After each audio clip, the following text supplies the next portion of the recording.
இன்னைக்கு தால் மக்னி செய்கிறது எப்படின்னு பார்க்கலாம். அதுக்கு அரை கப் அளவுக்கு ராஜ்மா பீன்ஸ் எடுத்திருக்கேன். அதே கப்பில் 1 கப் அளவுக்கு உளுந்து எடுத்திருக்கேன். ரெண்டுத்தையும் நல்லா வாஷ் பண்ணிவிட்டு ஒரு 8 மணி நேரம் போல் ஊற வச்சுட்டு குக்கரில் போட்டு 6 விசிலுக்கு வேக வச்சு எடுத்துக்கலாம். ஒரு கடாய் வச்சுட்டு கடாயில் 3லேருந்து 4 டேபிள் ஸ்பூன் அளவுக்கு எண்ணெய் சேர்த்துடலாம். இது எண்ணெய் சூடானதும் 1 டீஸ்பூன் அளவுக்கு சீரகம் இதில் சேர்த்துடலாம். சீரகம் கொஞ்சம் நல்லா பொரிஞ்சிட்ருக்குது. இந்த ஸ்டேஜில் 2 வெங்காயத்தை சின்ன சின்னதாக நறுக்கி எடுத்து வச்சுருக்கேன். இதையும் இதில் சேர்த்துடலாம். சேர்த்துட்டு வெங்காயம் பொன்னிறமாக ஆகிற வரையும் மிதமான சூட்டில் வச்சு நம்ம ஃப்ரை பண்ணிக்கலாம். கோல்டன் கலர் ஆனதுக்கப்புறம் 1 டீஸ்பூன் அளவுக்கு இஞ்சி பூண்டு விழுது இதில் சேர்த்துடலாம். இஞ்சி பூண்டு விழுதையும் கலந்துட்டு அதனோட பச்சை வாசனை போகிற வரையும் நம்ம ஃப்ரை பண்ணிடலாம். பாருங்கள், பச்சை வாசனையும் போயிடுச்சு. இந்த ஸ்டேஜில் 3 தக்காளி நல்ல பழமான மீடியம் சைஸ் தக்காளி எடுத்திருக்கேன். இதை சின்ன சின்னதாக நறுக்கிட்டு அதையும் இதில் சேர்த்துடலாம். இதை சேர்த்துட்டு 8லேருந்து 10 நிமிஷம் போல் நம்ம இதை வேக வச்சோம்னா இது போல் ஒரு பேஸ்ட் மாதிரி நமக்கு கிடைக்கும்.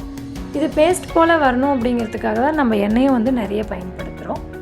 இது போல் ஆனதுக்கப்புறம் 1 டீஸ்பூன் அளவுக்கு கொத்தமல்லி தூள், காரத்துக்காக 1 டீஸ்பூன் அளவுக்கு மிளகாய் தூள் இது நான் சேர்த்துருக்கேன். எல்லாத்தையும் சேர்த்துட்டு நல்லா கலந்து விட்டுடலாம். போட்டுட்டு கலந்து விட்டுடலாம். இந்த ராஜ்மா பீன்ஸில் பார்த்திங்கன்னா பிளட் சுகர் ரொம்ப நல்லது. இதில் நிறைய ஃபைபர் இருக்குது. ஹார்ட்டுக்கு நல்லது. கேன்சர் வராமல் தடுக்கும். நம்ம வெயிட் லாஸ் ஆகணுன்னா இதை நம்ம ட்ரை பண்ணலாம். போனும் ஸ்ட்ராங்காக இருக்கும். உளுந்துலையும் பார்த்திங்கன்னா கிட்டத்தட்ட அதே சத்துக்கள் கிடைக்கிது. அது இல்லாமல் நரம்புக்கு ரொம்ப நல்லது. இது செய்யறதும் ரொம்ப சுலபமானது. பாருங்கள், இந்த கொட்டை வேக வச்ச கொட்டைகளை நான் இதில் சேர்த்துருக்கேன். நம்ம வேக வைக்கும் போதே கொஞ்சமாக தண்ணி பயன்படுத்திக்கலாம். இதை மேஷ் பண்ணிவிட்டு சேர்த்துனாலும் ஓகே, இல்லை சேர்த்துனதுக்கப்புறம் மேஷ் பண்ணாலும் தப்பில்லை. நான் இப்போ சேர்த்துனதுக்கப்புறம் தான் இதை மேஷ் பண்ண போகிறேன். அதுக்கு அடி கனமான ஒரு பாத்திரத்தை அல்லது ஒரு டம்ளரையோ எடுத்துகிட்டு இது போல் லைட்டாக மேஷ் பண்ணி விடுங்க. ஃபுல்லாக மேஷ் ஆகணுன்றது இல்லை, ஓரளவுக்கு மேஷ் ஆனாலே போதுமானதாக இருக்கும். பாருங்கள், இது போல் மேஷ் ஆகிருக்கணும். இந்த கெட்டி பதத்துலேயும் இருக்கணும். அப்போ தான் இது சாப்பிட நல்லாயிருக்கும். பாருங்கள், இது போல் நான் கலந்து விட்டதுக்கப்புறம் அரை டீஸ்பூன் அளவுக்கு உப்பு சேர்த்துருக்கேன். நான் கொட்டை வேக வைக்கும் போதே கொஞ்சோண்டு உப்பு போட்டிருக்கேன். அதனால் இப்போ அரை டீஸ்பூன் தான் பயன்படுத்தியிருக்கேன். இதுலேயே 2 டேபிள் ஸ்பூன் அளவுக்கு வெண்ணெய் எடுத்து வச்சுருக்கேன். அதையும் இதில் சேர்த்துடலாம்.